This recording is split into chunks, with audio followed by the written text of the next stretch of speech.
নেটফ্লিক্সের ফেবিউলাস lives versus Bollywood wives একদম অন্যরকম লুকে ধরা দিয়ে আলোচনায় শালিনী পাশি। তার ঝকঝকে উজ্জ্বল ত্বক ও বোল্ড গ্ল্যামার নজর কেড়েছে সকলের। মাঝে গুঞ্জন ওঠে তিনি নাকি দুধ দিয়ে গোসল করেন নিয়মিত, তাই চকচক করে তার ত্বক। জল্পনাও শুরু হয় সেই আলোচনায়। সেই প্রসঙ্গেই এবার মুখ খুললেন অভিনেত্রী।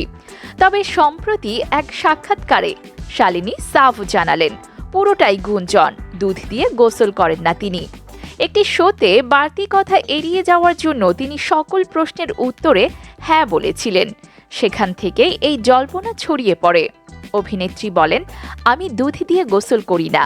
একটি শোতে সবকিছুর উত্তরে হ্যাঁ বলেছিলাম, কারণ সেখানে বাড়তি কথা বলতে চাইছিলাম না। এরপরেই ছড়িয়ে পড়ে আমি নাকি দুধ দিয়ে গোসল করি। শালিনী আরও বলেন, আমি যেখানে থাকি তার আশেপাশে গরু, ছাগল বা ঘোড়া পোষা যায় না, নিষেধাজ্ঞা রয়েছে, তাই সেখানে দুধ দিয়ে গোসলের প্রশ্নই আসে না। তাহলে ৪৯ বছরেও কিভাবে ২০-এর মতো ত্বক, কিভাবে এত টান টান ও ঝকঝকে ত্বক মেনটেন করেন তিনি? উত্তরে অভিনেত্রী বলেন, ঘরোয়া টোটকাতেই বাজিমাত হয়। ভালো ত্বকের জন্য নাকি বিটের রস খান এই অভিনেত্রী, যা তার ত্বককে চকচকে করে তুলতে সাহায্য করে। শালিনী শরীরচর্চা ও ডায়েটের ওপরও জোর দিয়েছেন।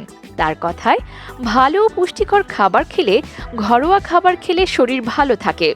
শরীরচর্চা করলে ত্বকও সুন্দর থাকবে।